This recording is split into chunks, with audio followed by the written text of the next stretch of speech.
Okay, Nikhil. All right. Yes, sir. So we're going to do a case presentation today.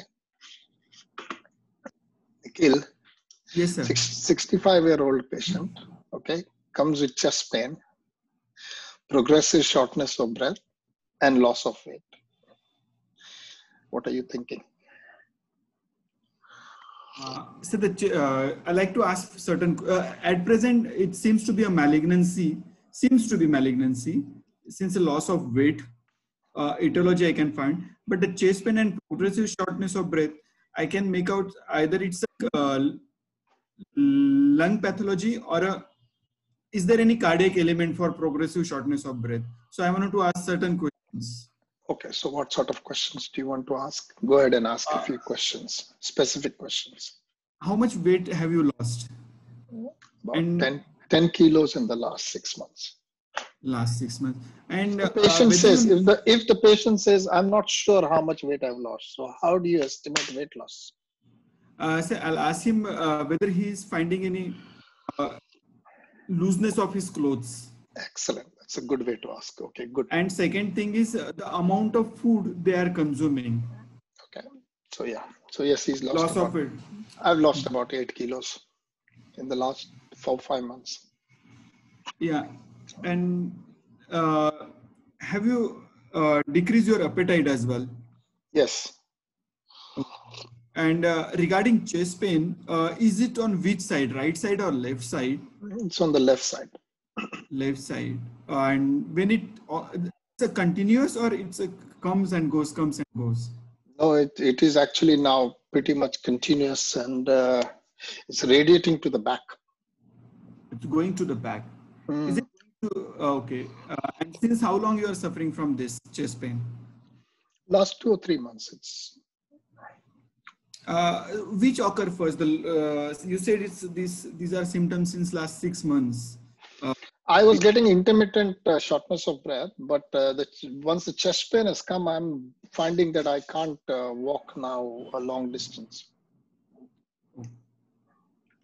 Did you finding difficult shortness of breath on walking? Is there any shortness of breath when you are sleeping? No, it's not. It's not any particularly worse while lying down.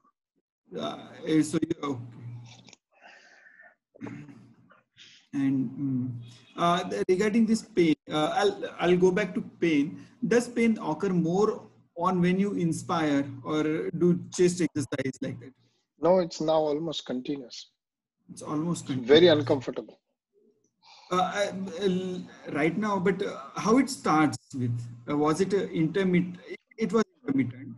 It started a little bit intermittent, but now it's almost continuous. I don't remember the details. Okay.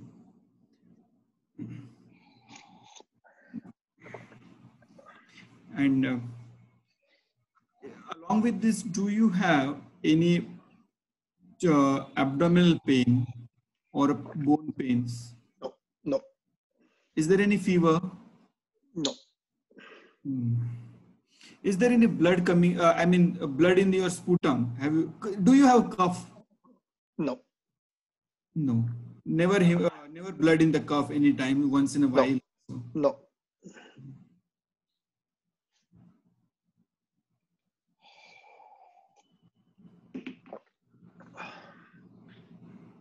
Is there any, are you taking any kind of medicines?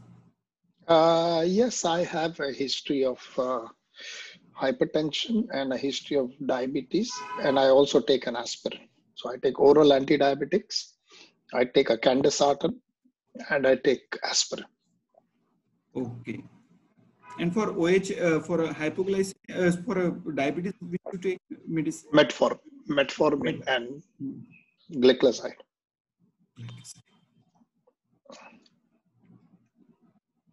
Is there any surgery in the past?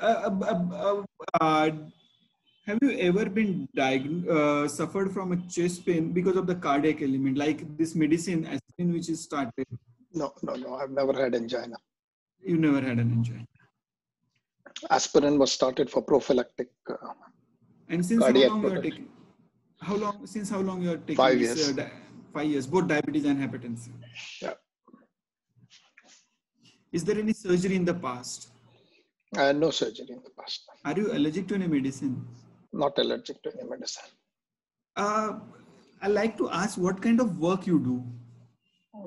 I used to work in the ship industry.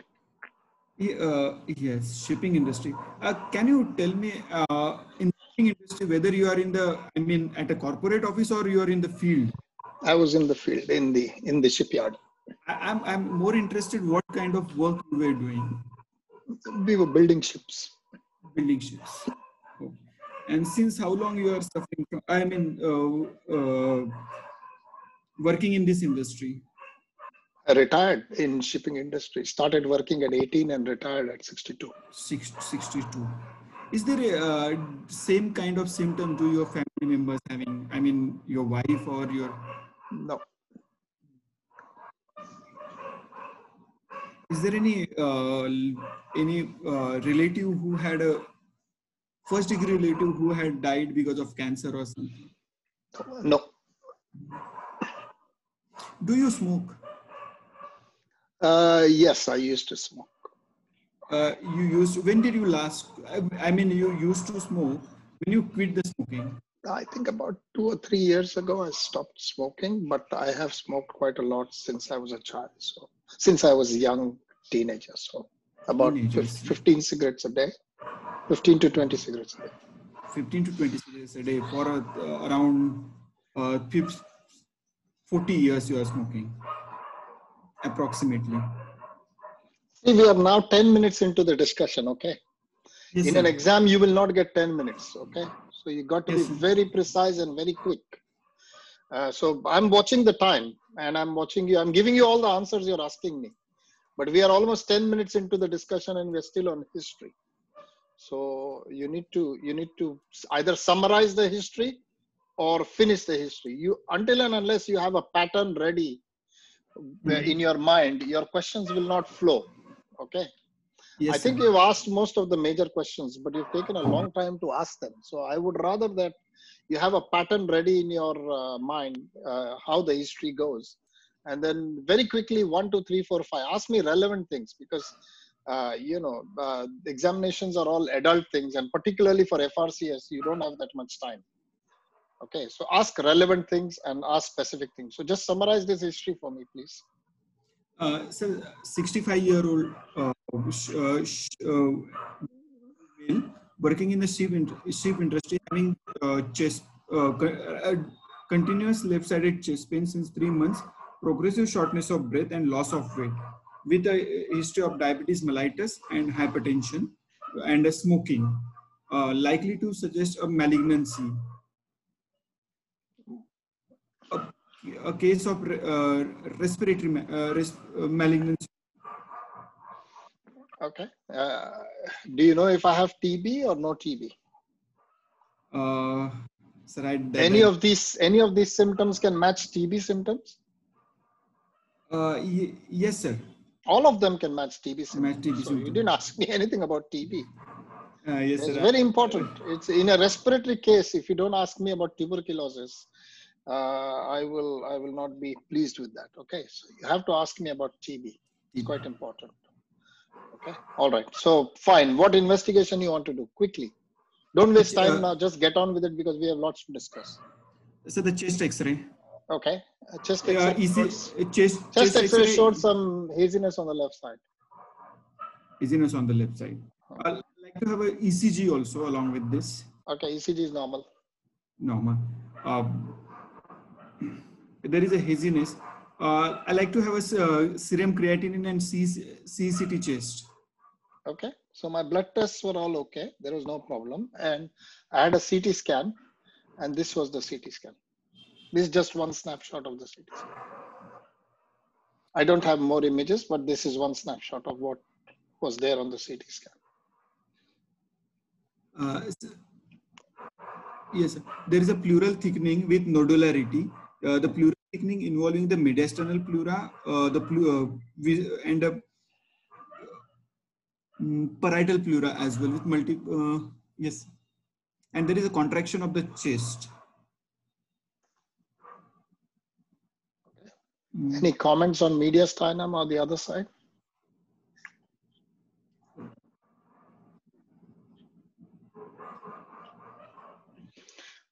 What is this? What is this thing? So this is a pleural thickening, mediastinum. Yeah. So it is circumferential, isn't it? It's all around. Okay. So one of the important way to describe this is that it is circumferential, all around, nodular. I didn't hear the word nodular from you. So this is nodular and seems to be surrounding the whole of the lung. There is no evidence of any mediastinal lymphadenopathy. Okay. It's important to comment on mediastinal lymphadenopathy. Why? So because the stage changes. Staging changes. Okay. All right. So now tell me common symptoms. What are you thinking in this? This is likely to be a pleural pathology, pleural thickening, likely Pleural to be pathology. Malignancy. What sort of malignancy are you thinking? Since he was the patient was working in the sheep industry, likely to be a mesothelioma. Okay, so don't hesitate to say that. Say it early in the game. It's okay. Don't hesitate because we are having a very decent discussion. So you must say, here's a guy who's shipbuilding industry, history of 40 years of exposure to asbestos. One of the things in the history which you sort of asked me, you went around it but didn't ask me directly, is you have to ask the patient, have you ever been exposed to asbestos? Yeah, a lot of people know about asbestos. So you must ask them straight away, have you ever been exposed to asbestos? Yeah. Yeah. You didn't ask me about asbestos. You spoke about shipbuilding, but you didn't ask me. So directly ask about asbestos. There's nothing wrong with that. A lot of people are educated these days. They will tell you that, yes, I was working in shipbuilding and I was exposed to asbestos. The other thing you forgot to ask is other things that I could have been exposed to. So, you have to ask about other stuff like pneumoconiosis and all those things. So make sure that in the history you ask me those things. Okay. What are the common symptoms of mesothelioma? Chest dyspnea, progressive shortness of breath, weight loss, chest pain. Then what is the significance of dyspnea? Now we'll go through each one of these. What is the significance of dyspnea? Sir, in this case, because of pleural effusion, there is a decreased expansion of lung. Okay, and what else? Two things. One is pleural effusion. The second thing is what? The pleural plaque, which itself causing the compression over the. No, the lung could be trapped. The lung could be trapped down. So dyspnea usually is an indication that either the lung is trapped down or he's got a large effusion. Okay, that's how you interpret the thing. What is the significance of chest pain? Sir, involvement of the parietal pleura and endothoracic fascia or chest wall. Okay, good. That's very important. So chest pain is a very important symptom in mesothelioma. Okay, always get more details of the chest pain. Also get details. You know how to describe a chest pain: origin, duration, progression, aggravating and relieving factors. So talk a bit more about chest pain when you do history for mesothelioma. Okay, I'm going in a little more detail for you, just to help you in the exam. Okay, what are the other symptoms? Symptoms of pleural effusion, we said. Fatigue, insomnia, cough. Chest wall mass is very important to ask. Why chest wall mass? Sir, because it present as a involvement of the chest wall. Yeah, absolutely. There's a transthoracic involvement. Okay, so chest wall mass can happen. It erodes through the intercostal space and can erode into the subcutaneous tissue. Okay, so involvement of the chest wall and presence of chest wall mass is very important. A loss of appetite and weight loss. Okay, now all these symptoms you have to ask in a history, and this is again from the NCCN guidelines. Okay, straight away. Yeah. So look at this. This is from the guidelines. This is from the NCCN guidelines. So when you're taking a history for mesothelioma, I want you to ask all these questions. Okay, trouble breathing, chest pain, cough that lasts, mass under the skin, tiredness that lasts, and unplanned weight loss and trouble falling asleep. Yeah. Okay. All right. What is the significance of mesothelioma and symptoms as compared to other diseases of the chest? What is the importance of symptoms in a mesothelioma? Sir, the symptoms indicate the involvement of the surrounding structures. Okay, so are symptoms worse in mesothelioma or are they better in mesothelioma? The symptoms are represent a worse situation. Okay, and if the symptoms are worse, does it directly correlate with disease in progression? Yes, sir.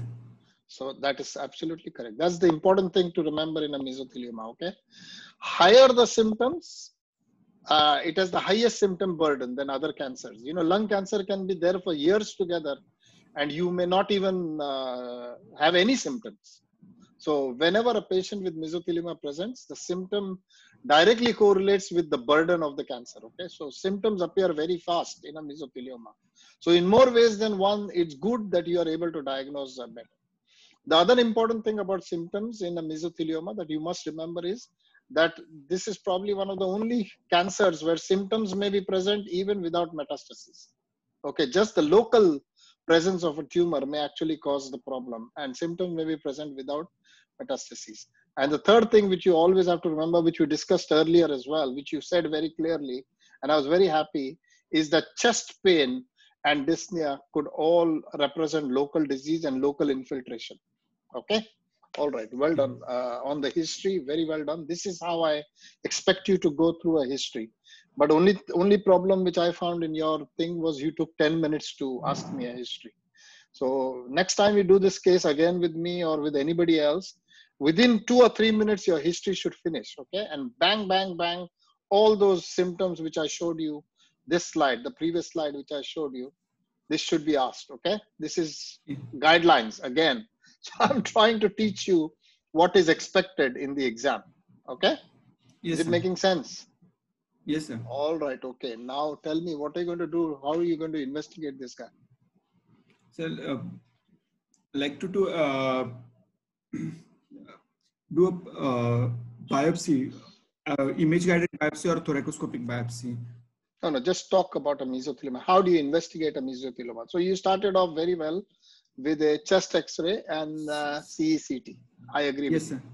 Next, what are you going to do? Biopsy. Okay, what sort of biopsy are you going to do? Sir, like CT, since there is on lateral side there was a nodule, so I like to do an image guided biopsy from that nodule. Okay, if there was an effusion?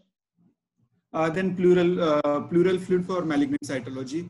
Okay, so it's highly recommended. Okay, this is one of the few things where actually thoracocentesis is recommended as a diagnostic tool. But the yield may not be good. Okay, because you really need to get a large amount of fluid, and it has to be. How do you do cytology? What is the philosophy of cytology? How does the cytohistopathologist process a tissue that you send for cytology? Sir, images directly malignant cell. Yeah, but how do they process the sample? What are you sending? What is the sample that you send? Pleural fluid centrifugation. They first do the. Okay, so they centrifuge the fluid, and then what do they do? Supernatant will be taken out, and I don't know. Yeah, go on. You're right. You're absolutely right. Go on, finish it. Don't the supernatant fluid will be taken out, and the bottom fluid is directly smeared over the. Okay, so it is the deposit that you want in the centrifuge. Yes. Okay, so what is the significance? Why am I asking you this question? How much fluid will you send for cytopathology? Sir, as much as possible. Absolutely, that is the answer, as much as possible. Okay, more the fluid, more is the chance of cytology coming positive. Okay, so well done. Yes. So far, your answers have been very good. I'm happy. What's the next step in the diagnosis? Sir, if the the pleural fluid comes positive, then I like to have a PET scan. Okay, good. I'm happy with that. Yeah. And then what else you want to do for diagnosis? A pleural, either thoracoscopic biopsy or a medical thoracoscopy. Okay. Before that, why are you doing a PET scan in this patient? To see for metastatic disease and to stage the disease. Okay, so what are the three things that you're looking for? One is primary tumor. Second is transthoracic invasion into the abdomen. And okay, good. That's very important. So involvement of the diaphragm and transthoracic invasion. Yeah, good. What else? Staging the mediastinum, radiological Staging the mediastinum. Okay, so and staging as the well as mediastinum. and the systemic metastasis, and Okay. the contralateral side, assessing the contralateral side. Yeah, good. Is PET CT good for the brain? No, sir. Okay. What is the best investigation for the brain? MRI brain with contrast. Okay. The newer PET CTs actually may be able to analyze the brain. Okay. Just for your memory, just for you to remember. But in a standard exam, best thing is to say that in a PET CT, we don't want to look at the brain. What is the other area of shortcomings in the previous generation of PET CTs? What is the other area that you don't get a good, you're not able to see in a PET CT?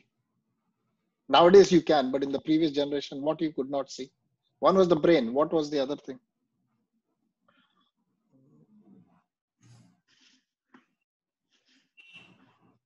Sir, don't know. How far down did the PET CT go? The knees, okay? In the previous generation, the PET CT scanner could only go up to the knees. And so sometimes you might actually miss a metastasis in the ankle. It's just for your knowledge, I'm telling you this. But nowadays, you don't need to worry. It goes all the way down, okay? So yes, you might miss a very distal metastasis in the bone, metastasis in the ankle. So that was one of the shortcomings of a PET CT. But the newer generations of PET CTs, you can go all the way down. It's not a problem. Okay. So you said you're going to do a pleural biopsy, and the technique is VATS, which could be under general anesthesia or local anesthesia. I completely agree with you. One of the things is the pleural fluid may be negative. We said that you really need to send a lot of fluid for cytopathology. My question to you is, in a mesothelioma patient, would you do an FNAC or a CT guided biopsy? So FNAC not, but the punch biopsy I'll prefer. Okay. So what's the problem with the FNAC? So the size of the tissue.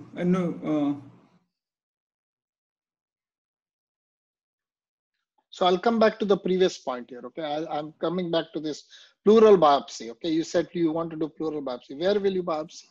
And how many biopsies will you take? Sir, I'll take from the edges of the nodules. Good. You always take biopsy from the edge of the nodule, not from the center or from the plaque. Okay. Why is that? Because the mitotic activity is more at the edges rather Why? than because why? Necrosis. No. Why is the mitotic activity more at the edge? So because of the blood supply. No, so what is the thing? The asbestos fibers get trapped at the edge of the nodule, okay? It cannot go further, and that's what starts the whole mitotic activity, okay? So it's actually entrapping of the asbestos fibers at the edge of the nodule, which causes the problem. Okay, how many biopsies you want to take? Don't know. So don't know, 4. Okay, somebody else come in. How many biopsies you want to take? What is the recommended number of biopsies? Who is there with us? I can't see who is there with us. Simran is there, sir. Simran, yeah, Simran. How many biopsies you want to take? 5 to 10, sir. Yeah, so as many as possible, at least. The recommended number, some people say, is 6 to 10, at least. Okay. Yes. And from different areas, not the same area. So at least 6 to 10 sir. different areas is the recommended biopsy that you need to take. Okay. So FNAC is not recommended. Good. I like that. What are the other biomarker assays that you know of, Nikhil, for mesothelioma? Anything? Do you? MRSA. Which are mentioned in the guidelines. Okay. Don't just. Yeah. So what are the other ones? Mesothelioma. Other one is calretin. Go on. 1, 2, 3, 4, 5. Quickly tell me. Don't waste your time. Okay. You'll waste time otherwise. This is a bang, bang, bang answer. So I know it. One is TTF1, which is negative in this actually. Arey Baba, more important. Give me the important markers. Now, first start with the important markers, then talk about others. Mesothelioma, sir. like to pass the question. Okay, Kamran. Sorry, Simran, come in. So the biomarker is soluble mesothelin related protein, which directly correlates with the disease status. So Okay, the other this is yeah. 1 minute, just wait. I also want to educate, so I just want to. So this is actually part of the guideline. Okay, so soluble mesothelin related protein is there is enough studies which are now increasingly showing that SMRP correlates. So in a mesothelioma patient, the levels are quite high. Okay, so what are the other markers? So the other markers are so osteopontin, then so calretinin in the blood, then epidermal growth factor. So there are a couple of more, sir. Okay, somebody else take it. Whoever remembers all of them, just quickly tell it. I will show it to you. That's not the problem, but I want you to recreate. What is the test you do? Fibulin test. Okay. So one is the Mesomark assay. Yeah, first one is the Mesomark assay. Then NERC mesothelin test. Okay. The third one is the Fibulin test. Then you said osteopontin test. Osteopontin test. Yeah. What about one? Any more? Megakaryocyte potentiation test. Okay. You must know these things. This should just you don't need to know details of these tests, but at least if to have a decent discussion, you should be able to tell me some of the biomarkers. Okay. All right. 1 minute. Why is my computer not working?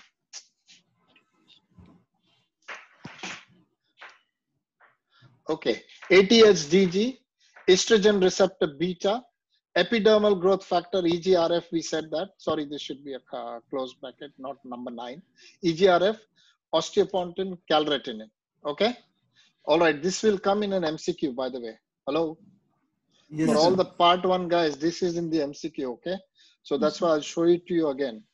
Let me just go back. Yeah. So any of these, the question will be the blood biomarker assay for mesothelioma include 1, 2, 3, 4, 5, and 4 of these will be mentioned and 1 will be something which is not relevant. Okay. So just know this quite well. You must know this. Mesomark, mesothelin, fibulin, osteopontin, megakaryocyte potentiation test, ATHGG, estrogen receptor beta, EGRF, osteopontin is repeated, and calretin. Okay. All right. Okay. The guideline actually says that you the first 4 that we mentioned. Okay. So CT, thoracocentesis, pleural biopsy, and SMRP. These are the standard ones. The ones that I just showed you are extra ones. Okay. They are additional ones that you must know for the MCQ. I bought it up for you to remember. Okay. Somebody come in. And Nikhil, you wait. You've done very well so far. Excellent. I'm very happy with that. Let's give somebody else a chance. Is there a new person who wants to come in and be quizzed a little bit? Just quickly volunteer here. Don't waste time. Is there a new person who wants to do it? Danesh, you want to do it? Okay, come. Danesh. Yes, sir. Yes, sir. So just read this X-ray for me, please. So this is a chest X-ray showing the right opacity in the right upper zone, which is rounded and with the well-defined margins. And how do you read a chest X-ray? Don't think about mesothelioma. Okay. If I give you a chest X-ray, you should read it.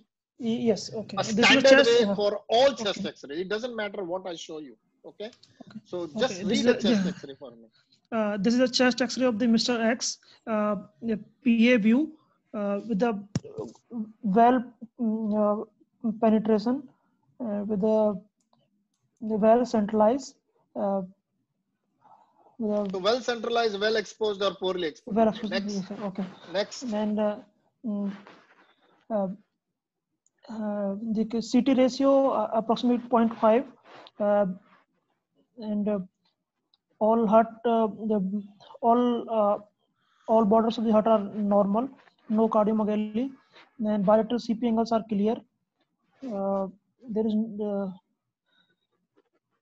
is the you said CP angle is clear. So in a patient who has got these changes here, which is the angle that I'm looking at? CP means what? Cardiophrenic you're talking about? Sir, yes, sir. Cardiophrenic Okay. and This there is is basic MBBS level question, okay? yes, and there is a visual No, opacity. you're not finished. Not finished. You said cardiophrenic. I did not hear you say something else. Where do you look for effusion? Yeah, What is CP?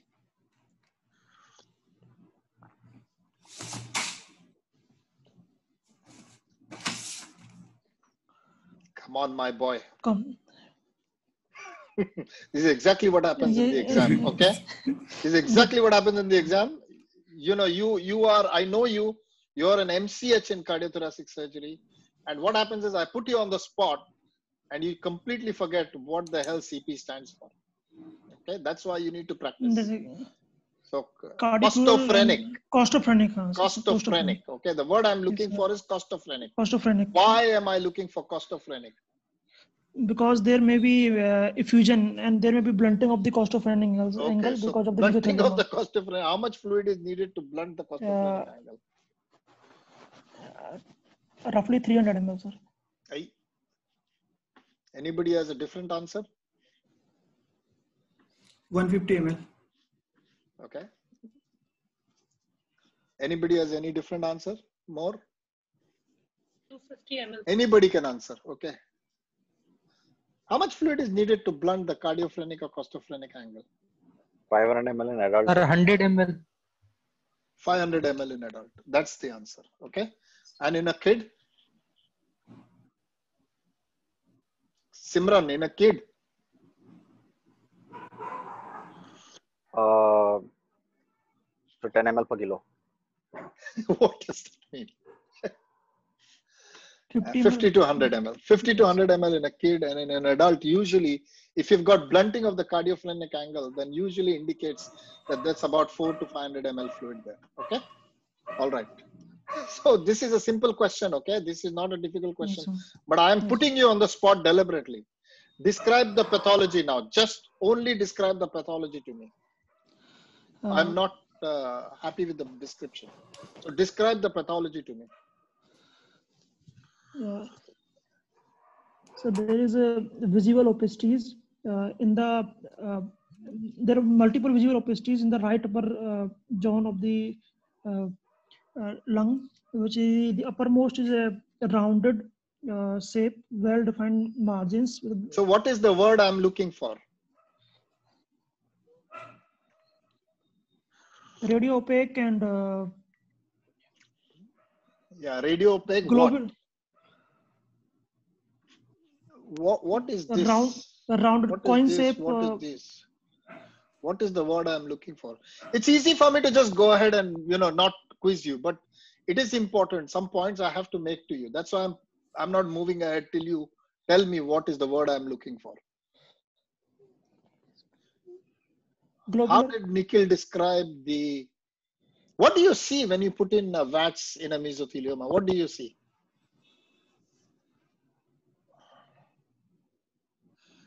In a mesothelioma, if you put in a camera into the chest, what do you see? There are rugosities on the pleura, and there are multiple mallets. What is the word? What is the word? What is rugosity? Rugosity happens in the duodenum. Yes, I know, sir, but there are multiple mallets which are visible. There Okay, irregularities. thank you. What is the word I'm looking for? I'm not going to let you go till you tell me the word. And I'm not going to move to somebody else because I know you know it. What is the word that I'm looking for? You put in the camera, what do you see in a mesothelioma? Multiple irregular projections. What is multiple irregular projections called as? I don't know. I'm deliberately putting you on the spot, okay? I'm not trying to humiliate you. I want you to practice how this is an exam, and I'm asking you. In an exam, I would have moved ahead and said, okay, carry plaques, on. But plaques. Plaques, but what do the plaques look like on a chest X-ray? What is the word I'm looking for? Nodularity is the word I Nodular was appearance. looking Nodular, for. yes. Okay. Okay. Thank you very Nodular much. appearance. All right. Okay. So it shouldn't take me 10 minutes to get the word nodularity out of you. Okay. So you have to Okay, yes, practice, sir. Danesh. Okay. You have to keep practicing, keep talking. Now, the reason why I put you on the spot is for the rest of your life. Now, when you see a chest X-ray, you will not forget the word radio opaque and you'll not forget the word nodularity. Okay. Okay. So this is nodularity that you're seeing. You agree or no? There is Yes, sir, multiple yes. irregular nodularity seen all along the lateral margins. I would hesitate to say just the upper zone because you can see some changes here as Yes, well. sir. In the yes, sir. Yeah, the one thing that I want you to comment on is what? There is increased vascular markings and hilar markings on the right side. And No, the actually, I want you increased. to comment on the mediastinum. Here, the mediastinum looks apparently normal. I don't think there Yes, is a sir. problem in the mediastinum here, at least But the from the first look. Yeah, yes. this is okay. This is normal. I don't think this is Okay. increased vascular markings. Okay. I think Okay, it's okay. What is this? Can you see my arrow? This is a fissure, sir. So what is this? Why are you seeing the fissure? Because of the pleural thickening and No. Why are you seeing the fissure? What is the commonest thing which causes a problem in the fissure and comes up on a chest X-ray? Can you see my arrow? Is there something there or no? fluid. Yeah, fluid in the fissure. The commonest thing is fluid in the fissure. If a fissure is started to be seen and start to get opacified, it means there is fluid developing in the fissure. Okay? Is that correct or no? Yes, sir. Yeah, so talk about it. Say, you can obviously see fluid in the fissure here. I can see the fissure very clearly. Can you see my mark? Yes, sir. Okay, good. All right. Now somebody else, Simran, come in and quickly describe this CT to me. Again, I'm going to spend a little time on this because I want to practice, you guys to practice how to talk in an exam. We can finish mesothelioma in 10 minutes. It's not the issue. The issue is you got to learn how to talk. Simran, just quickly describe this CT to me. So this is a CT scan transverse section. No identifier is seen, showing mediastinal window, showing thickening of thickening and nodularity of the pleural bilateral, the visceral pleura, and also having pleural effusion on the left hand side. What else? What is the most? And so there is a nodule on the chest wall on the left hand side. I don't know where that is, but okay, this one you're talking about this? Yes, sir. I don't know. That's just a cut. That's an artifact. Okay. But what is the most obvious thing in this CT scan? Somebody else tell me. Anybody else wants to take this answer, this question? It's a very easy question. What is the most obvious thing that is staring at you in this CT scan? Which Simran has not told me. So invasion of the diaphragm. What am I looking for? There is no invasion. We don't know whether diaphragm is invaded or not. But what can you see on this CT scan? So different color of the both in the appearance of the liver, different colors. The opacity is not same throughout. So entrap lung and a bowel shot. If I show you what I'm seeing, you'll kick yourself. Everybody, all 16 on this group will kick yourself if I show you what I want you to say. So there is a bilateral disease. What are you seeing? Bilateral, good point. I like that. Bilateral, but what is bilateral? Bilateral pleural nodularity plaques. What is the word, yaar? Come on now. Come on. What is disease. this? What? Not matter. I'll kill you, yaar. What is this? This is a short indication. This is not metastatic. What is this? Plaques. Yeah. Plaques, So what is the word you have to use to describe the plaque? Calcified plaques. Calcified. That is the word I'm looking for. There is obvious calcification on both sides. Okay, suggesting that this is an exposure. This is a occupational exposure, and there are plaques, calcified plaques on both sides. Do you realize? 99 out of 100 times you would know what the word is, calcified. But the moment I put you on the spot, not even one of you can come up with the word calcification. Yeah. So you have to kick yourself. Everybody, please kick yourself from me. Okay, there is bilateral calcification on this CT scan. That's what I wanted you to answer first. Okay, I wanted you to say that there is evidence of bilateral calcification. What is calcification suggest? Malignancy or benign or chronicity? It's benign and chronicity, sir. Yeah, it's a chronic thing. Calcification always suggests chronic thing.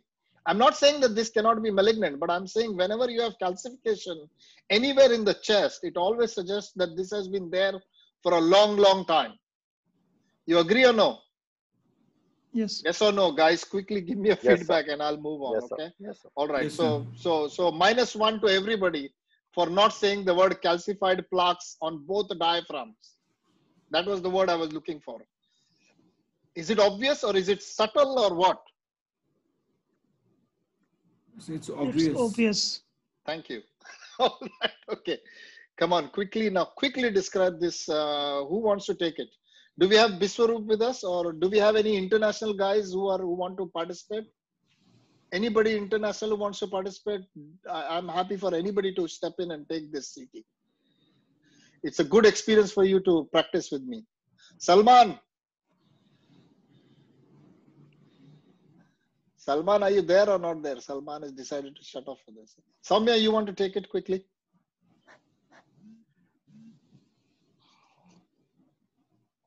Soumya, are you with me? I'm here, sir. I'm here, sir. Yeah, just describe only the salient features. Don't go into details of the CT. Just the pathology, what you see on this CT. So in the left hemithorax, for first thing there is a mediastinal shift to the left. Excellent. Well done. Then in the left hemithorax, there appears to be a loculated collection with thickened margins. Looks So like I'll ask you a question, Soumya. Why is the mediastinum shifted to the left side? it's because of the pull from a lesion on the left side, because the right looks. So do you think it's the lesion which is pulling the whole thing, or do you think something else is the problem? Right. It's compensatory emphysema on the right.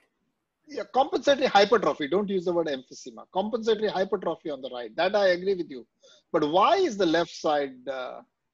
Why is the mediastinum moved to the left side? So the moment you told me that it is moved to the left side, there's something else I wanted you to describe to me. There is loss of lung volume on the left side. Okay, loss of lung volume on the left side. Excellent. What else? One more thing I'm looking for. See, look on where my marker. Can you see my marker? Can you see my marker? What is this? Yes, sir. There is reduction of the intercostal spaces. Yeah. So what has happened on the left side? The chest wall is contracted.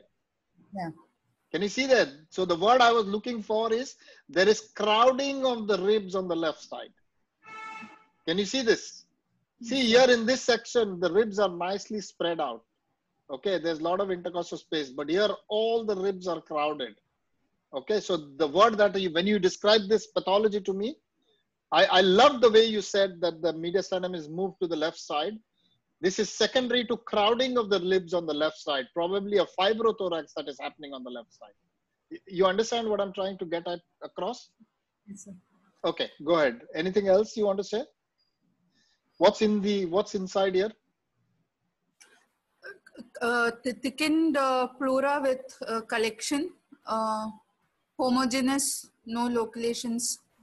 Okay, all right. So this is not a full CT. Otherwise, if you had seen a full CT, you would have also told me that the lung was trapped. Okay, all right, good, well done. I like that. Somebody else wants to quickly take this CT. This is the one we've just done before. Quickly describe this now. Come on. Simran, you take it. So again, transfer section with no markers showing thickened nodular pleura on the left hand side with the entrapped lung and crowding of the ribs on the left hand side, leading to lesser lung volume on the left hand side. Okay. What's your potential diagnosis? So because it's a nodular thickening involving the pleura, most working diagnosis would be mesothelioma. Okay. So now you've got mesothelioma.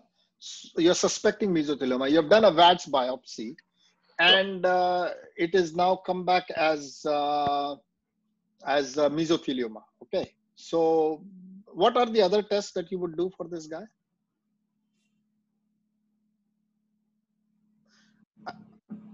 So we'll do those. We'll do the biomarkers. Yeah. We'll do a PET CT. We'll do a CT of the abdomen as well. We'll do a thracocentesis of the fluid that is there, and we'll do a VATS biopsy of those nodular of those thickened portions from the edge of the nodules. Okay, good. So I'm quite happy with that. Anything to the mediastinal lymph nodes?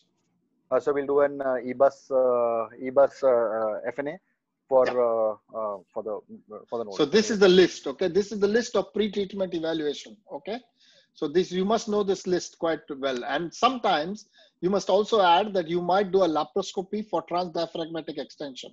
That is in the guidelines. Yes, if you are going to treat the guy, then sometimes you do need to know transthoracic extension, and so you do a laparoscopy. How do you evaluate chest wall invasion? So sorry, may I take that? Yeah, take it. By an MRI, sir. Good. So chest MRI, this is one of the only few things where a chest MRI is involved, is important in thoracic surgery. So in a chest MRI, what are you looking for in a patient with mesothelioma? What are the 3 or 4 things that you want to see? Chest wall. Yeah, Soumya, come in and take it. Soumya, take it. Okay. Involvement of endothoracic fascia. Good. Chest wall, essentially chest wall involvement. Yeah. Then mediastinal fat, pericardium, to get a better idea of that. Okay. There are 4 things you have to look for in an MRI. Okay. So one you said was chest wall. I completely agree. What are the other 3 things? Vertebral, neuroforamen. So spinal involvement, vertebral involvement. Well done. So one is for chest wall. Second is for spinal involvement. What is the third thing?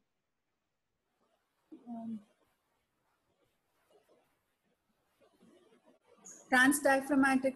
Good. Extension. Very important. For transdiaphragmatic involvement, an MRI is much more sensitive than a CT. You'll get more information. And the last? I ran out. One more. You said mediastinal. What were you talking about in mediastinal?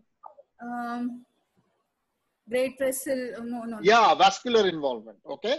So these are the 4 things. Don't forget these 4 things. Okay. Chest wall, spinal, diaphragm, and vascular involvement. That is why. And this is all from that NCCN guidelines. Okay. So I'll go through this again.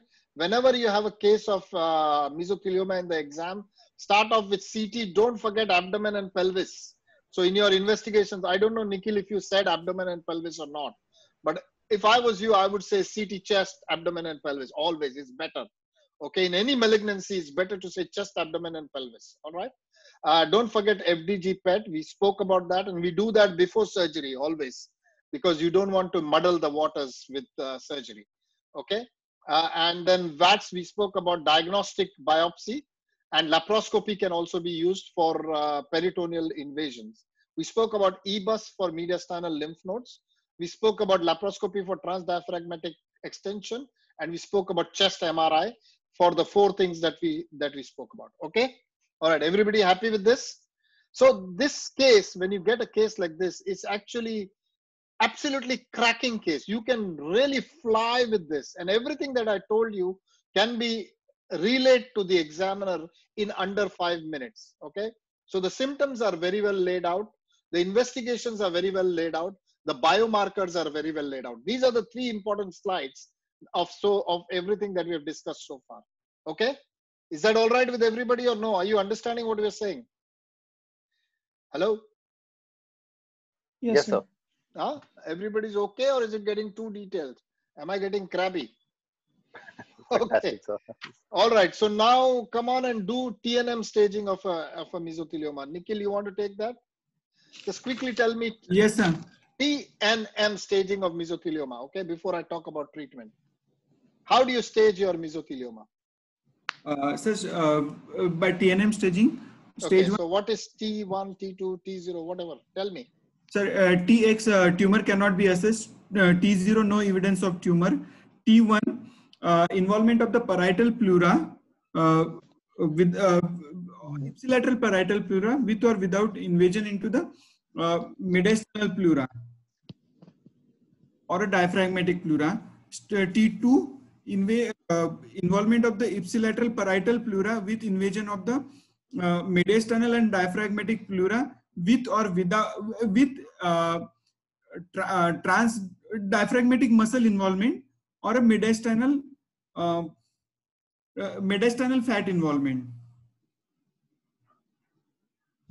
T3 is involvement of the ipsilateral parietal mediastinal visceral pleura. So, okay, just stop. Okay, let's not confuse everybody. You're right. You know the stuff. So let me just explain it to everybody. Very easy. Okay, it's very easy.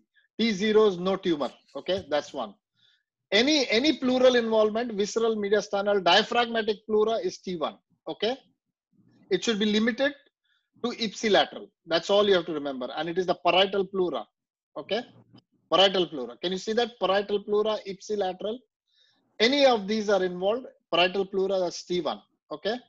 T2 is what? Parietal with at least involvement of the diaphragmatic muscles or extension of the tumor from visceral pleura into the underlying lung parenchyma. Is it clear or no? Yes, sir. Yeah. So when in an exam, when you explain, say T0, no tumor, T1, involvement of parietal pleura with involvement of visceral, mediastinal or diaphragmatic pleura. Then T2 is transdiaphragmatic extension, okay, with involvement of the diaphragm. T3 is, what is T3? Sir, T2 plus chest wall invasion. Yeah. Extension into the extrathoracic facial plane. Pericardial involvement with effusion. Okay. And what is T4? T4 is multiple chest wall metastasis, transdiaphragmatic involvement over the peritoneum, contralateral side involvement. Okay, but direct contralateral side involvement, not indirect. Okay. All right. Okay. Everybody clear about the stagings? T1, T2, T3, T4? Hello? If you're not clear, just read about it. Okay. It's quite important. Yes, sir. You must know this. Okay. Sir, okay. So one question, sir. So you said direct involvement of the contralateral pleura, sir. Because if it was not direct involvement, then it will be M1, sir. M1. Absolutely right. If it is, if it is going across the mediastinum and then the left side is involved, that is T4 still. Sir. But if you've got tumor on the right side and then one spot on the left side, in the left chest wall, lateral left chest wall, that is M1. Okay, so it has got to be direct contralateral involvement because the tumor is spreading. Okay, nodal staging, anybody knows the nodal stages? It's easy. I've shown it to you. Now quickly just tell me the nodal stages. NX, no regional lymph node assessment. N0, no regional lymph node involvement. N1 is metastasis ipsilateral bronchopulmonary hilar mediastinal nodes. And N2 is contralateral mediastinal, ipsilateral or contralateral supraclavicular nodes. Okay, good. Now I'm going to show you something and I want you to tell me what are you seeing. Describe this to me.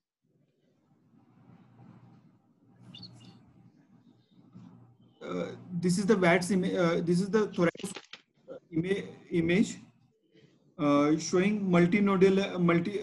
There is a pleural fluid with multinodularity over the parietal pleura as well as over the visceral pleura.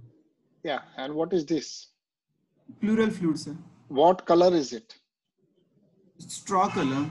No, this is not straw color. Hemorrhagic. It's hemorrhagic pleural fluid, okay? So remember to say hemorrhagic fluid. How do you take biopsies of the pleura? What are the techniques of taking biopsy of the pleura? So peeling. What are the two techniques of taking pleural biopsy? Punch biopsy and peel biopsy. Punch biopsy and peel biopsy. Okay. So the philosophy is important. Do not biopsy the plaque. Okay. Always go to the edge of the plaque. Minimum is 5 to 10 different areas, and more tissue is what's needed. So this is what you have to peel it rather than punch biopsy. Peel is better. What else can you do intraoperatively while you are there? Sir, frozen section. If the frozen section is positive, very difficult to answer on frozen section. For mesothelioma, frozen section is very difficult to give you an answer. So what else? Yeah, talc pleurodesis. While you are there, and if you've got evidence of mesothelioma, then you might as well talc the area.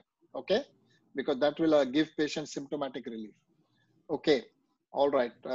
So yeah, come. Somebody is asking a question. Soumya here. Yeah. Does talc work in a situation like this? Because usually when we do open for empyema, we need to make some pleural abrasions and then put talc, and then it works. Does it work in a certain place? This very the decision to do talc. The decision to do talc depends on what you find after you have drained the fluid. Once you have drained the fluid and you ask the anesthetist to reinflate the lung, if you find that the lung is reinflating, then you will put in talc. If you find that the lung is trapped underneath there and it is not reinflating, then you will put in a Pleurex drain. Okay. So when you take the consent for surgery, you always have to consent for talc plus or minus Pleurex drain. And I'll talk about Pleurex drain in a minute. Okay. I've got some slides on Pleurex drain. So the decision is intraoperative depending on whether the lung comes up or not. What are the other agents that are available for doing talc? For doing pleurodesis, not talc. So bleomycin. Okay. What else? And then the tetracycline, blood, and betadine, sir. Okay, good. Yeah, I'm happy with that. So many things are available. So what betadine, sort of? sir? Yeah, betadine is also a talcing agent. It creates inflammatory response. What is the post-operative instructions in this patient? So, don't give anti-inflammatory drugs, sir.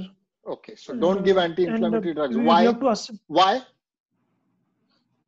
Because we want inflammation to attach the pleura to the chest wall, sir. Okay, so that's one. Don't give NSAIDs. What else? What are the other instructions in a standard talc pleurodesis or in any thoracic surgery?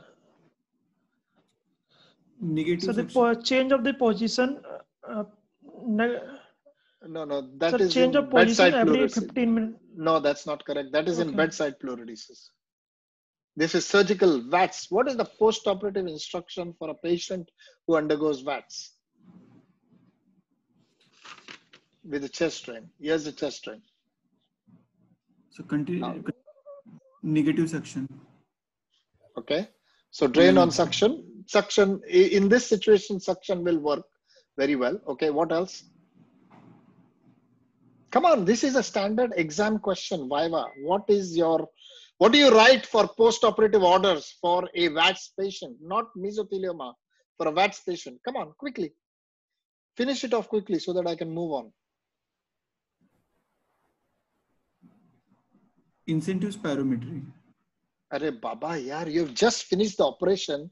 You've just finished the operative operation notes. What are your standard post-operative instructions for a thoracic surgery patient? Analysis. Nikhil, I'll kill you, okay? Because you have done over 1,000 cases with me and you should know what you write. The orders have to be 1 to 3. Anybody else wants to take it? Who wants to take it? Hello? Nobody wants to take it. So 3 doses of antibiotics, analgesia, drains on suction, and watch for drain output. Okay, 3 doses of antibiotics, that is, you're getting yourself into trouble because what is the concept of prophylactic antibiotics? Now you asked this question, so I'm going to ask you back. What is the concept of prophylactic antibiotics? So for clean surgeries, it is not required, but in my case, they give 3 doses. So. Yeah. So when do you give prophylactic antibiotics? So before incision, sir. How much time before incision? 1 hour, half an hour to 1 hour before incision. Okay. Why do you give it half an hour before incision? For the adequate blood levels to build up at the time of incision. Okay. So peak plasma level is what is the word you have to Yes. use. Yes. Okay. So to have highest, what is a standard one that is used in your institution? The super safe, sir. Okay. What's the dose? So 1.5 grams stat. Okay. What is the indication for giving 3 doses? So we give in cardiac surgery we give 1 at incision. No, this is thoracic surgery. Sorry, sir. Out of my league, sir. No, not out of your league. Why do you? This is just surgery. Why do you give? You just said 3 doses. I didn't say that. So because you said it, I caught you on there. So why do you give 3? I'm okay with you giving 3 doses, but why will you give 3 doses? In what situations? Whether it's cardiac, thoracic, it doesn't matter. Just tell me, why would you give 3 doses as opposed to a single dose?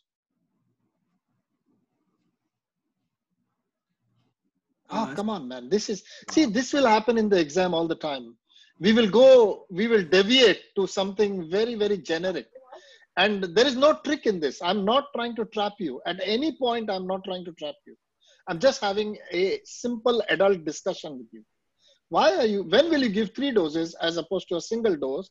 And then the next question is, when will you give therapeutic antibiotics? See, this is how cases get spoiled, where you put your foot in and then I go on a tangent. So tell me now, why do you give 3 doses? You do give 3 doses in some situations. Why? When? Sir, when there is more intraoperative blood loss. Okay, so what is blood loss?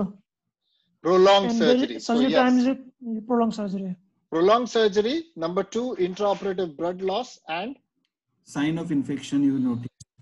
Yeah, so if there is sign of infection, you will make it into therapeutic antibiotics rather than 3 doses. Okay, so prophylactic antibiotics is a single dose always. Okay, thank you. And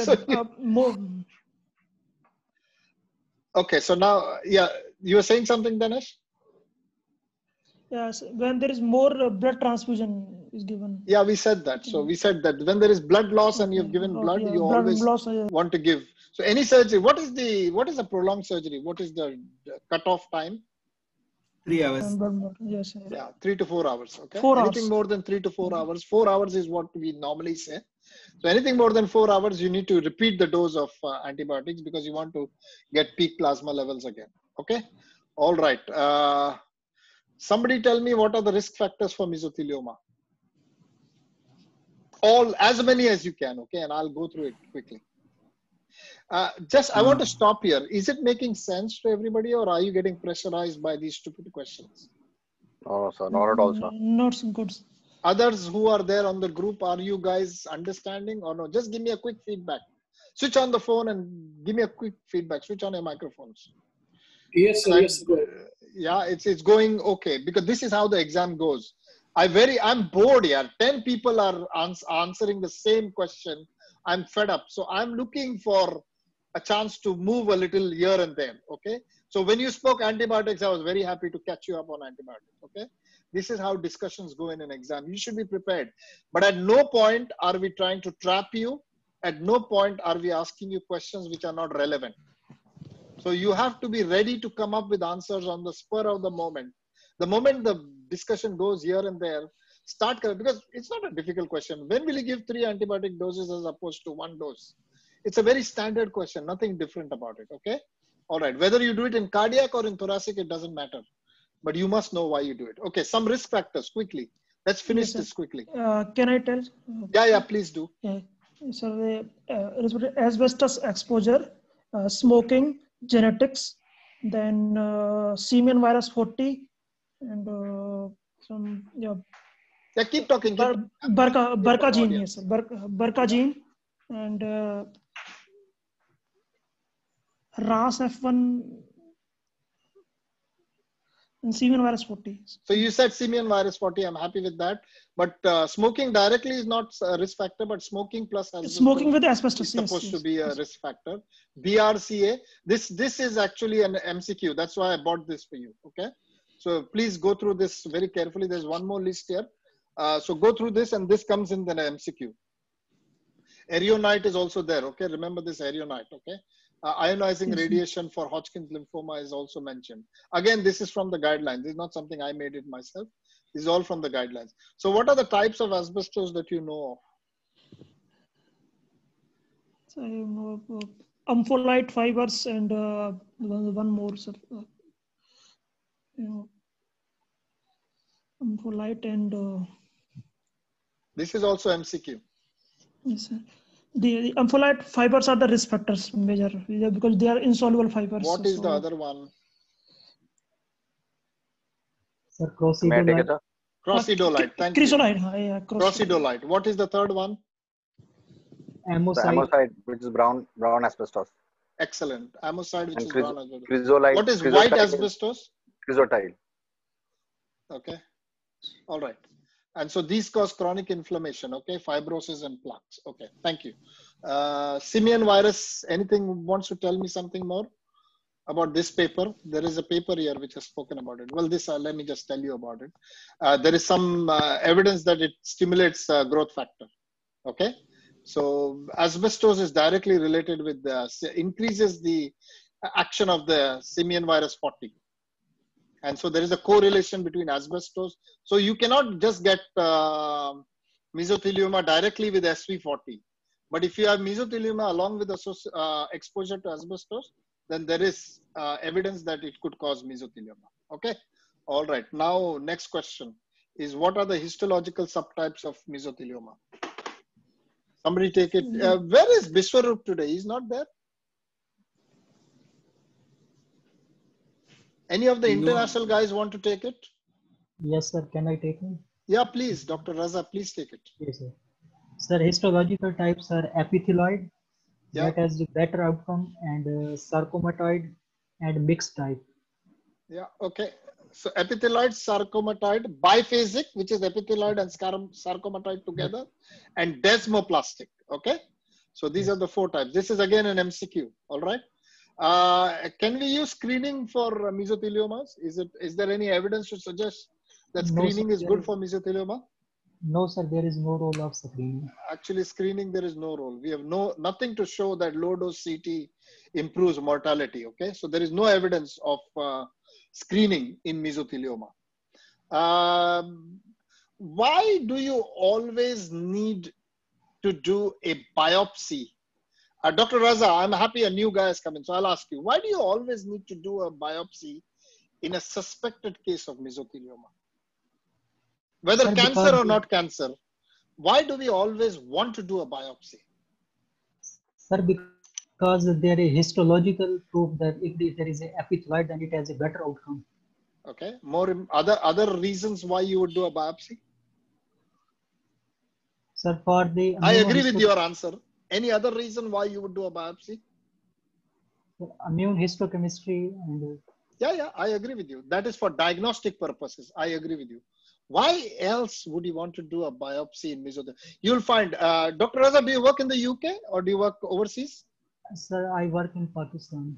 Okay, so you work in Pakistan. So in the UK, if any patient comes with pleural effusion with a history of asbestos exposure, we always want to do a biopsy. Why do you think one is to diagnose the disease. What is the second reason why we do a biopsy? Sir, tissue banking. Tissue banking? No. What else? Prognosis. No, that prognosis is staging. Staging can be done with CT and PET. But why do we do a biopsy? So is it to rule out metastasis? No, metastasis will be seen on a PET scan. Now, why do we do biopsy? Why do I want histology? This is an important point. You must remember this, okay, which I'm about to tell you. But I want somebody else to come up with the answer. It's an occupational disease, okay? And there is a huge amount of compensation associated with occupational disease, okay? But until and unless you have a histology, a report showing a diagnosis of mesothelioma, you will not get any compensation from the government. Okay, it's around the world, even in the US, the same philosophy works. That if you want to sue the government or if you want compensation, not just you, if you die with mesothelioma and if your wife has to get compensation, then you need a histological proof that you actually died because of mesothelioma. Okay, so please remember this. This is a very important point in management of mesothelioma because it's an occupational disease, and any occupational disease is eligible for compensation. And there's a lot of monetary compensation in this, okay? So you need to biopsy every patient who comes in with pleural effusion and suspicion of mesothelioma. Did it make sense what I just said? Yes, sir. Yes, sir. Okay, excellent, good. So let's carry on now. So we've spoken about the subtypes of mesotheliomas. That's quite important. Anybody, let me just move away from this. Let's go back to this slide. We've spoken about the evaluation. We've spoken about diagnosis. Now we'll come to management. Okay. So everybody happy? One more thing I forgot to ask. One last question which I need to ask. We've covered history and investigations beautifully. The only question left to ask is, who wants to take it? What is the immunohistochemistry profile of a mesothelioma? Sir, may I take that, sir? Yeah, please do. So, immunohistochemistry wise, sir, you use a combination of calcitonin, then you use Wilms tumor 1 marker, then you use cytokeratin 5-6, and then, sir, more importantly, you use TTF1, which is negative, which is positive in lung cancer and negative in mesothelioma. And so more importantly, CA, which is negative in mesothelioma and is positive in adenocarcinoma metastasis from the gut. Okay, excellent. So please take a screenshot of this. There is definitely one MCQ which will come out of this slide. Okay, I promise you one MCQ will come out of this slide. So please take a snapshot of this and remember these. Simran, well done. You answered it beautifully. I was very happy with that. Okay, all right. Everybody happy so far with the investigations? Now, Nikhil, come back in. How will you manage this patient? Sir, I'd like to discuss this case in multidisciplinary team. Oh, thank you. God bless you. Good. What forms a mesothelioma MDT? So don't say just MDT. Say I would discuss in a specialist mesothelioma MDT. So who forms a MDT? Radiation oncologist, medical oncologist, surgeon, thoracic surgeon, radiologist, and a pulmonologist. Excellent. Well done. Okay, so you must know this. All right. Now your patient is there, and you have discussed this in the MDT. How do you want to treat this guy? Sir, I like to stage the disease and see the performance status of the patient. Excellent. So there are two factors here.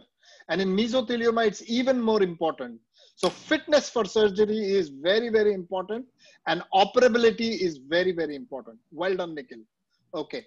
So we've spoken about operability. We spoke everything. All these tests and everything is to check for operability.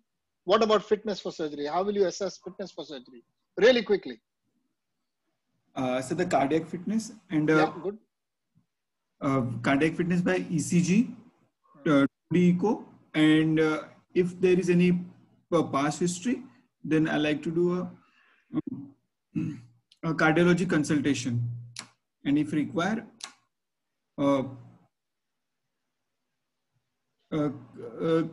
cardiac intervention. As per American. Don't get yourself into trouble here. Don't get. It's a simple question.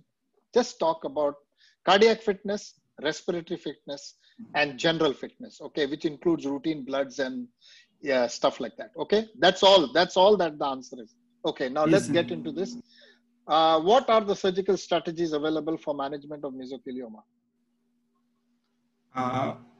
Sir, it's always a multi-system surgery plus radiation, surgery plus radiation plus chemotherapy, or a palliative care.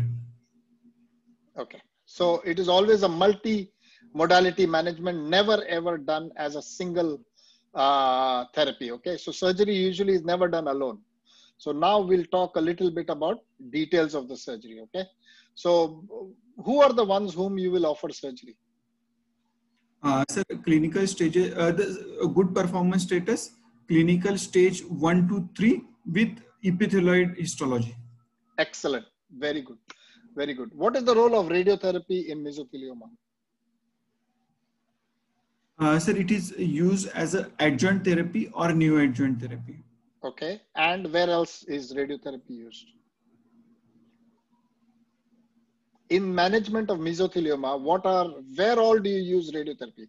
One, I Sir, agree in a with palliative, you as an palliative, adjunct or palliative. Where in palliative is radiotherapy used? so that when the patient, either the patient refuses for surgery or he's not fit to undergo surgery. No. But what situations do you use radiotherapy specifically? So I'm not getting the Chest wall actually. pain. Which patient will you offer radiotherapy? For what clinical situations in palliation will you offer radiotherapy? That's my question. Chest wall involvement. Excellent. Chest wall involvement for management of pain. Okay, it's actually management of pain that you use radiotherapy specifically. Where else do you use radiotherapy? Esophageal obstruction. Intestinal involvement. Esophageal obstruction is not very common with mesothelioma. Tell me the common things first. What else, Soumya? Neurological. Excellent. Spinal involvement. If there is any evidence of impending collapse of a vertebra, okay, and things like that, then you have to irradiate that area. Very good. Number 2. Where else will you use radiotherapy? So I said palliative. great vessel.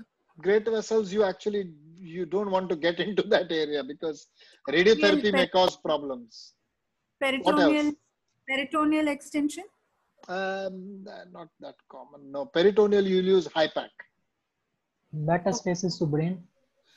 Brain metastasis, yeah, okay. What else? If you have done this guy, you've done a VATS pleural biopsy and you did a pleurodesis, is there any studies which looks at role of radiotherapy in this patient?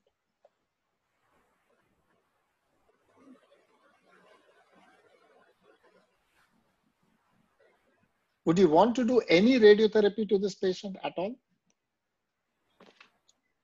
At the drain side? Excellent. There is evidence that sometimes when you have done VATS surgery on a patient, even if it's a palliative surgery, you must give radiotherapy to the drain sites so that you prevent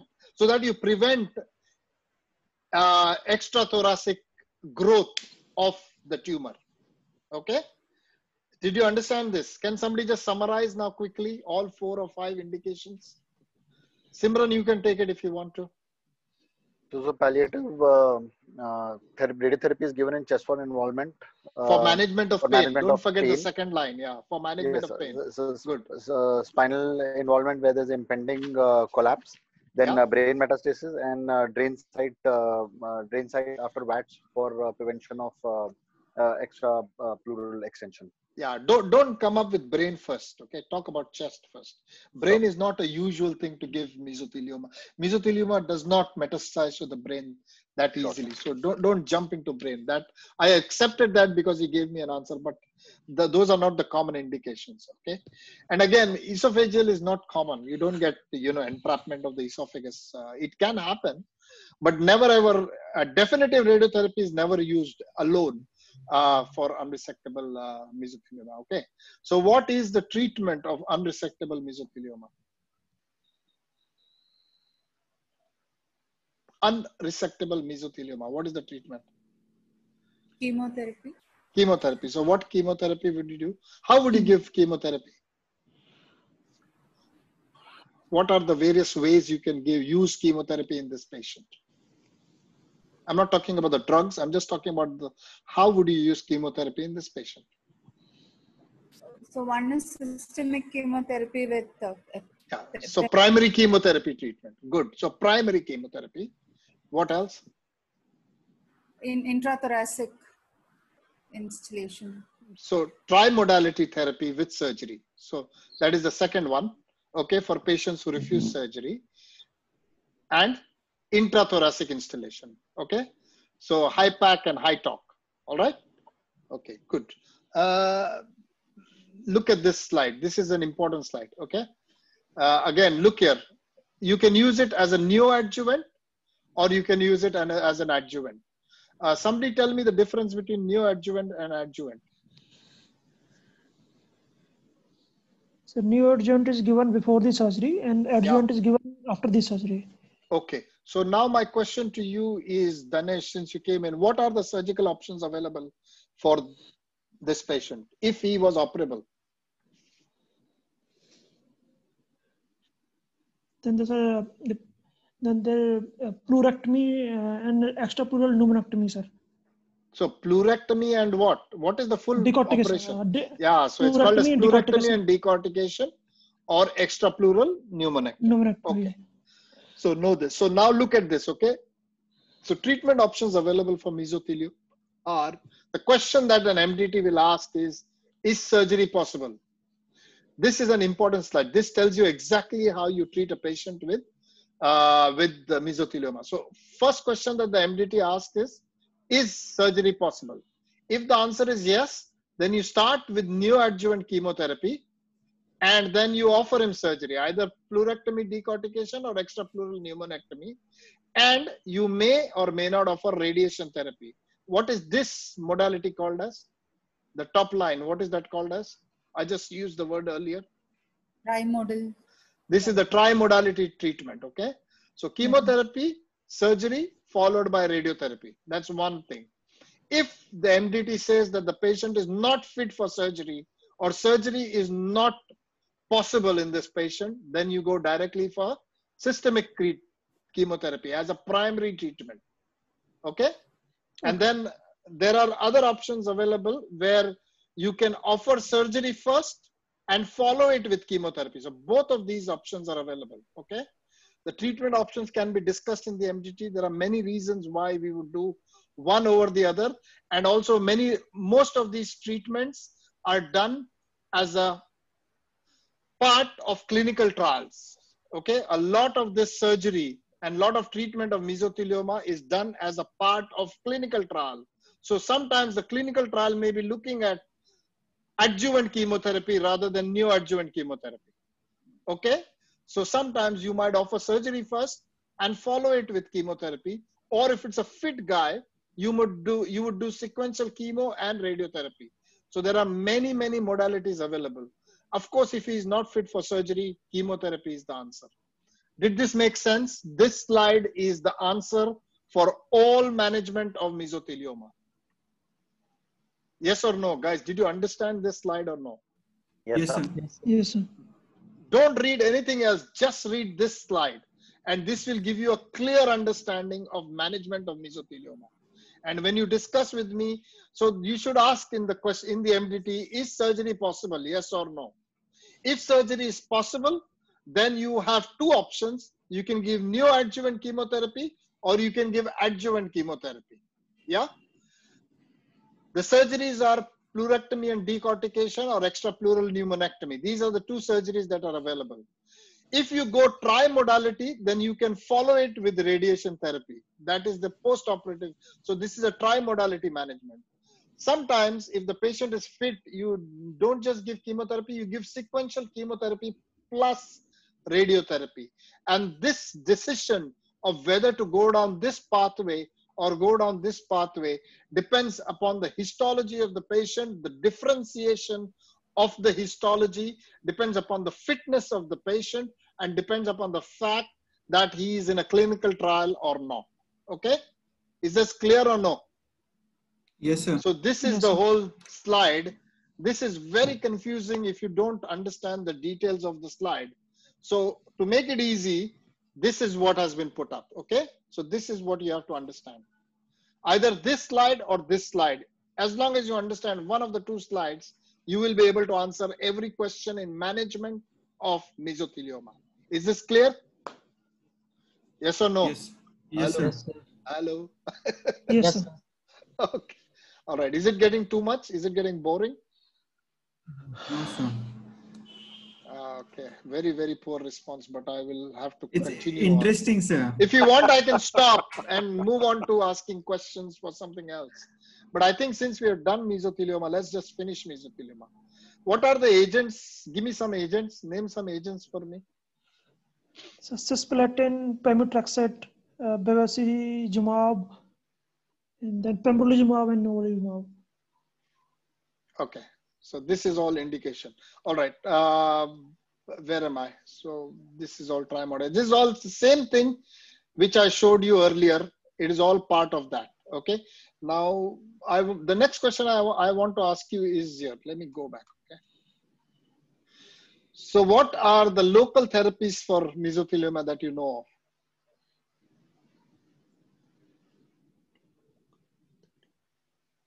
Anybody wants to take it? High talk. Yeah. What is it? What is high talk? Don't use the word high talk. Tell me what it is. Hyperthermic intrathoracic chemotherapy. Okay, good. And what else? And HIPAC is hyperthermic intraperitoneal chemotherapy. Okay. What are the other modalities available? Then there is two drugs which are category 1 FDA approved, cisplatin and pemetrexed. No. Come for the therapies. What are the other therapies available? PDT, photodynamic therapy, is known to work, okay? And heated chemotherapy is another treatment, okay? So hyperthermic pleural lavage, photodynamic therapy, or heated chemotherapy. These are all the other things, but there is no evidence to suggest that these have good outcomes, okay? We don't know that, but a lot of centers do use them. So there is no randomized clinical study which has shown that high talk is better than HIPAC or things like that, okay? So you must know them, that's all. You must know that these are all part, but then look at the bottom line. They're not part of NCCN recommendations, okay? See, high talk is not part of NCCN recommendation, and HIPAC is not part of NCCN recommendation, okay? Is it clear or no? Yes or no? I'm trying to highlight the important things for you. Yes, sir. Okay. Chemotherapy, you told me cisplatin and pemetrexed based, okay, category 1. And the second line is if you've got bevacizumab, cisplatin, this you don't need to know the details of this. This is all part of NCCN guidelines. Somebody tell me a little bit about this. How do you insert a Pleurex strain? Nikhil, take it. Sir, either under local anesthesia or general anesthesia. Okay. We put the Drainix catheter into the pleura and the by what technique? Seldinger. Seldinger technique. Okay, so it's a Seldinger drain. It's type of a Seldinger technique, insertion of drain. Okay, and where do you put? Is it just one hole or more than one hole? Sir, more holes, sir. So where is the second hole? No, I'm talking about the incision. Is it just one incision or any more incisions? Just one incision and put in the drain. Is that it? That's a chest drain. That's not a Pleurex drain. Somebody else wants to tell me how do you do it? Simran, have you ever seen this? No, sir. Danesh, have you ever seen this? I've seen, but I don't know, sir. So you do a Seldinger, you make a small incision wherever you, first you aspirate the fluid. Once you know where you have to side the drain, you've always got to side the drain more anteriorly. Don't go too laterally, otherwise the arm will come there and hit the drain all the time. So come a little more anteriorly, usually 5th or 6th intercostal space. One incision is made, and where you make a Seldinger technique and put in the guide wire. Through the guide wire, the drain goes in. But more importantly, a second incision is made further away, and the drain is tunneled through the subcutaneous tissue. So the drain comes tunneled through the subcutaneous tissue, out from the first incision, and then back into the pleura. Did you understand that? So this is a tunnel drain. All right. And then, did you understand that? Yes or no? Quickly tell me. The subcutaneous incision. Yes, sir. Yes. It is a tunnel technique. So you have to make 2 incisions, tunnel the drain underneath, and then put it into the pleura using a Seldinger technique. How do you function? How does a Pleurex drain function? This you must know because Pleurex is siphon, used a lot siphon action. in the UK. Siphon action. No, what is this? What is this? This is a pump. No. So one-way valve. It's a one-way valve. Okay. So this is a one-way valve, and this impact goes into there and ruptures the valve. Okay. So now it has opened that thing, and then the fluid flows by siphon action. And then there is actually vacuum. It's not siphon. There is vacuum in the bottle. Okay. So these are pre-vacuumed bottle. So once you connect it, you have to release this, and the vacuum starts to pull the fluid out. Now, my question to you is, how do you take a Pleurex drain out, and what is the indication for taking a Pleurex drain out? This is FRCS question, okay? Very commonly used in the UK, so you must know how a Pleurex drain. When do you take a Pleurex drain out? Does the patient live with it forever, or is there any time when you take the Pleurex drain out? So when the lung is expanded fully. Okay, so one indication is when the lung is expanded. How do you know that the lung is expanded? So chest X-ray and on repeated taps, nothing comes in the Pleurex drain. Good. So the amount of fluid that is coming out decreases over a period of time. And number 2 is chest X-ray. Okay. So these are the 2 things which will tell you that the lung is expanded. And why do you want to take it out? Risk of infection. Risk of infection. So this is a foreign body, and it's uncomfortable for the patient, and there is a risk of infection. Okay. Next question. Nikhil, how do you take out a Pleurex drain?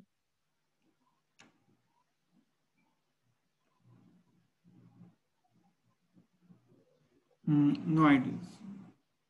Okay. Danesh, how do you take out a Pleurex drain? Don't know, sir. Okay, so you have to give local anesthesia in the site, make a tiny incision around the drain, and usually if you pull it out, it will come out. The only problem is that, let me just go back here. Let me show you one site where. So if you look carefully here in the Pleurex drain, there is a little knob here. Can you see this? This is what lies in the subcutaneous tissue, and this causes a fibrotic reaction. And this fibrotic reaction allows for the drain to stay in place. So sometimes you have to dissect around the fibrotic reaction to just release it. And the way to pull out a Pleurex drain is just to yank it out. You actually just pull it out. And it's a very tiny incision. And of course it is tunneled. So there is no risk of pneumothorax and things like that. Okay. So you just pull it out. The way to take it out is just pull it out. Okay. All right. Yeah. Go on. Sir, go on, ask me the Pleurex, Nikhil sir. Pleurex drain, we are putting it for a palliative care. Yes. Some patients may die with the Pleurex drain. Yeah, that's what, because this is progressively increasing disease. So it's a yeah, some patients may die with the Pleurex drain, but very often we find that because of repetitive suctioning of the thoracic cavity, because you change the drain every 2 weeks, you plug it in, take out the fluid and throw it away. Throw the whole canister away and just plug it, leave the drain back on the chest wall. So because of repeated negative suction on the pleural cavity, the experience has shown that the lung gradually starts to come up and may actually completely expand to fill up the space. Okay. But if it doesn't, then the patient may die with the Pleurex drain. These patients are usually terminal. Lifespan is a few months, you know, six months or so. So palliation is just to make sure that the reason why we put a Pleurex drain in is to prevent the patient having repeated admissions in the hospital with pleural effusion and shortness of breath. So the Pleurex drain can be managed by the patient or a district nurse in the home of the patient. Okay, this you must know to say in the exam, that the advantage of Pleurex drain is it keeps the patient out of hospital, and it can be managed by the patient himself at home, or by the patient's relative, or by a district nurse. Clear? Yes sir. or no? Yes, sir. Okay, somebody describe to me extrapleural pleurectomy and decortication. How do you do surgery in these patients? How do you do surgery? By the experience center and experienced surgeon. Okay, so what do you actually do anything to the lymph nodes when you do any surgery for things? Sir, first we have to stage the mediastinum. Okay, so do you do lymphadenopathy or no? EBUS. No, do you do lymph when you are operating for Yes, sir. mesothelioma? Do you do systematic nodal dissection or not? Yes, sir, we do. Yeah, so it is recommended. Okay, so mediastinal nodal dissection is recommended. At least 3 stations should be done if possible. Okay, the aim of the surgery is always cytoreductive. This is never a curative surgery. Okay, so most of the macroscopic tumor is removed. Okay, and Sir, if, of course, yeah, sorry. Sir, actually, it is written that the lymph node status is of not of prognostic significance in the mesothelioma. So why Yeah, there the is staging and treatment can change if depending upon the lymph node staging. Okay. So, but the interpretively we remove 3 node or 5 node, that will not affect our prognosis. So Yeah, but why at least you must try, and the recommendations say that you should at least try and do as many lymph node stations as possible. So at least 3 is what is the recommendation. But you're right, it doesn't make a difference to the prognosis of the patient, but it makes a difference to the pathological staging. Because if you only sample 1 lymph node station, you might get N0. But if you sample 3, you might get N1 or N2. Okay, sir. You understand? That is why it's the staging changes, and because staging changes, the prognosis of the patient can change depending upon the stage. Yeah. So that is why you should try and do mediastinal lymph node dissection in mesothelioma surgery. Okay. Okay, sir. All right. Thank you. So we'll quickly talk about this. You've seen this slides, haven't you? So this is how you do the surgery. You have to reconstruct whatever you take away. Okay. So you take away the diaphragm and you reconstruct the diaphragm. How do you reconstruction? What are the things available for reconstruction of diaphragm? Nikhil? PTFE mesh. Okay. What else? Graft. PTFE graft. What else? What are the other agents available? Mary, this is your password, Dore. Just see. What are the other agents available? Come on, quickly. Don't waste time on this. PTFE. What else? Anybody? Simran, you want to tell me? So, no idea, sir. No. What do you? How do you reconstruct a pericardium? Bovine pericardium. Okay, so you can use PTFE. You can use pericardium. You can use Dacron. You can use Gore-Tex. Okay, all of these are available. So PTFE, Dacron, Gore-Tex, or pericardium, bovine pericardium can be used. Yeah. Okay. All right. And then important thing when you are reconstructing the pericardium, you must fenestrate the pericardium. Okay. See this fenestration? Why are we fenestrating the pericardium? To avoid tamponade. Yeah. Okay. So the pericardium is always fenestrated to avoid tamponade. Okay. Good.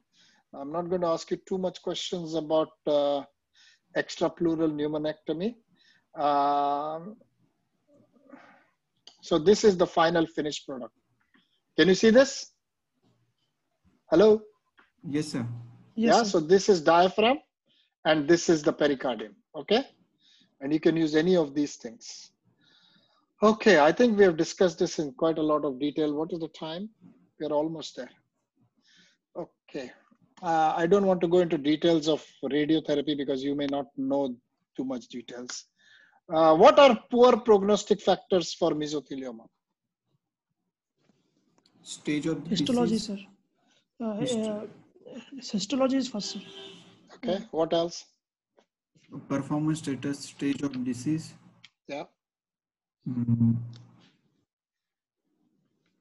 Gender. Okay, so male gender, good. The histology, you said sarcomatous has worse prognosis than others. What else? Chest Poor pain, perform- weight poor loss.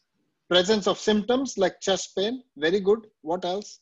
Poor performance status, somebody said. Weight loss, somebody said. Age, Fibrosis. increasing age gives you worse prognosis, okay? Okay. What else? Markers, any prognostic markers which tell you that Plasma LDH. plasma LDH more than 500, good. This is an MCQ, okay, by the way. Okay, what else? Increased platelets. Yeah, platelet counts, good. What else? Increased WBCs. Yeah, and anemia. Okay, all right, well done. So what is the prognosis of these three patients? Anybody wants to tell me what is the prognosis of these patients after treatment? So the prognosis is very poor. Around 40% of the patient die within the 1 year. So 40% of the patients are alive at 1 year. Alive, sorry, alive. Okay. 2 years? 2 years, 20%. And then 3 10 years? and 5. 10%. Okay. Then 5%. Not 0.5. Oh, 5%, sorry, yeah. Okay, so mean survival is 18 to 14 months, okay? But epithelioid has better survival than sarcomatoid, okay? This completely covers whatever we expect from you in mesothelioma. Are you guys all happy with this, or any questions that I've missed, or any questions that you want to ask me? This is, Sir, if you're going sir, for FRCS exam, and if the exam is in the UK, there is very high probability that you will get mesothelioma as a case, because UK is going through an epidemic of mesothelioma, okay? Because shipbuilding was the main occupation for the British Empire, yeah? So shipbuilding is a very, very big industry in the UK. And all of that, you know, what was done 15, 20, 30 years ago, now people are coming up with evidence of mesothelioma. So the lag time between exposure and disease is about 15 to 20 years. Okay? All right. Yeah. Any other questions you want to ask? Sir, actually, there was one question which says that mesothelioma can also arise from the tunica vaginalis. Yeah, so it was there in my slides. I tried to reduce it for you, but I'll show you all the areas where the mesothelioma arises. Okay, 1 minute, give me 1 second. So the mesothelioma can arise from many, many things. I tried to cut short because it was getting too long, but I'll show you all the things where mesothelioma arises from. So parietal pleura, 81%, peritoneum, pericardium, and tunica vaginalis. Yeah, let me show it on the slide so that you can see it and it will stay in your mind. Where is my slide gone?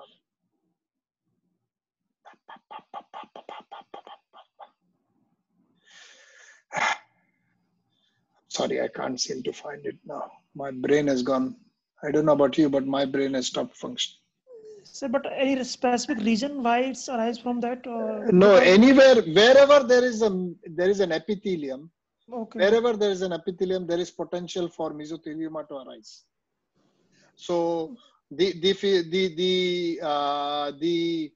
thought process behind that is that mesothelioma can usually, it is a lymphatic spread. Okay, that thing gets into the lymphatics and then blocks the lymphatics and then causes malignant change, desmoplastic change. Okay, so any mesothelial surface can actually give rise to mesothelioma. Commonest is pleura, which is 81%. Then you have got peritoneum, which is 8%. You can also get pericardial mesothelioma, which we see very often in the chest. And you can also get tunica vaginalis of the testes. These are the 4 common sites that you might see. But the last one is not very common, but it is reported in literature. Again, MCQ, this question. Yes, it's all MCQ, sir. Yeah. No, this is there in the MCQ. Yeah. Okay. All right. Thank you very much. Anybody wants any more question answers? I've got another presentation ready if you want, Yes, sir. or if you're tired, then I'm happy to just call it a day. No, Yes, sir, we can I do. have a question, if Yeah. you don't Go mind. ahead. Just Yeah. identify yourself because I don't know Yeah, who's talking. this is Mohammed from the UK. Yeah. Hi, Mohammed. How are you? Yeah, I'm good. Thank you very much for today's presentation. It was very informative and helpful. I have a question which is quite confusing for me. In the BTS guidelines 2018 for the mesothelioma, they say specifically do not offer extrapleural pneumonectomy, and also not to offer extrapleural extended pleurectomy and decortication outside of a clinical trial. Yeah, So I'm not sure how right. to approach. Okay. I'm not sure how to approach this in the exam situation. Yeah, no, I'll just bring this up for you. Okay, just 1 minute. I'll bring up my slide because I didn't go into much details of that, but I will just tell you. I'll show you something. Let me just show you my slide. Okay, so the problem with extrapleural pneumonectomy, the whole problem happened was because of this trial. Sorry, where am I? This trial, okay, Mars trial. Mars trial was the one that actually looked at all of these three treatments: induction chemotherapy followed by extrapleural pneumonectomy. Okay, everybody happy with that? Now, the problem with this trial was that there was very high rate of surgical mortality. So anybody who is offered a extrapleural pneumonectomy, you know, the reason why you're doing this surgery is to prolong the, to improve the quality of life. Really, the prognosis does not improve that much in mesothelioma surgery. The moment you do extrapleural pneumonectomy, you end up with serious complications like, you know, bronchopleural fistulas, injuries to aorta, injury to esophagus, leaks, chest wall, you know, the kinking of the chest wall, twisting of the chest wall. So overall, the surgical morbidity and the mortality with extrapleural pneumonectomy was found to be very, very high. And so Mars trial was almost, you know, we almost came out of the Mars trial and said that EPP should not be offered because you are trying to improve the quality of life of a patient, not the length of life. Okay. And that is why the BTS guideline latched onto that. And then it said that EPP and extended pleurectomy and decortication is not the best treatment option because morbidity and mortality is much higher and the quality of life of the patient is much reduced in the postoperative period. And that is why this was an issue. It was a big issue. The problem with Mars trial was that survival was never an endpoint of this trial. We were never looking at survival, that we were giving increased survival. So this you must know. The controversy of Mars trial is that survival was never an endpoint. The sample size was small. And the third and most important thing is surgical mortality was higher than expected. So in the exam, if you discuss Mars trial, you must talk about these 3 points. And because of the Mars trial, we then said that extended surgery in mesothelioma does not give you the same results. Having said that, there are a couple of studies going on now, particularly with David Waller, and he's looking at outcomes of extended pleurectomy and decortication, but they have not been reported on. So in the exam, if you're going for an FRCS exam, you must say pleurectomy decortication is the treatment of choice. Extrapleural pneumonectomy is not recommended. Is that clear, Mohammed? Yes, thank you very much. That made it very So clear. don't hesitate in the exam. Just say EPP is not recommended. The only study which talks a lot about EPP was Butchard. Okay, Butchard from Wales, when he first started doing surgery for mesothelioma, he highly recommended doing extrapleural pneumonectomy. But it was not a randomized controlled trial. It is just a case series, and it was never reported in terms of complications of EPP. Okay, so that is why EPP has gone out of fashion. In the exam, in FRCS, do not talk about EPP. Talk more about pleurectomy and decortication. Okay, again, I thank you very forgot much. to show you these Thank slides. you. I'll show you. So pleurectomy decortication is safer than EPP, but we are not sure that it is oncologically superior or not. But pleurectomy decortication is more appropriate for patients who cannot tolerate EPP. Okay, it's very good for symptom control, like trapped lung and recurrent pleural effusion. Okay, so this is what is the philosophy of management. So what you're trying to do is just make the patient's life better. Does this slide explain the difference between Yes. PD and EPP? Yeah. So this is what you have to answer in the exam. The complication rate is less with PD. Okay, and when it's 3B or 4, you do not offer surgery. And surgery is not recommended in N2 disease. Okay, all right. What else was there? Something else that was, no, that's fine. Okay, anything else? Any other questions? No, sir. It is a difficult topic, but it is well worth, you know, if you get a case of mesothelioma, you can do really well by following the 3 or 4 points which I showed you. So I'll just quickly show you 1 or 2 points. Just look at it again, okay? I'm sorry, it's a bit of a revision, but I want you to know what is the important points in mesothelioma case that you must get across, okay? So the first thing that you need to do, let me just come up. So these are the ones that I want you to do. So talk about this, okay? Very easy, yeah? The second one is this. This is how you diagnose.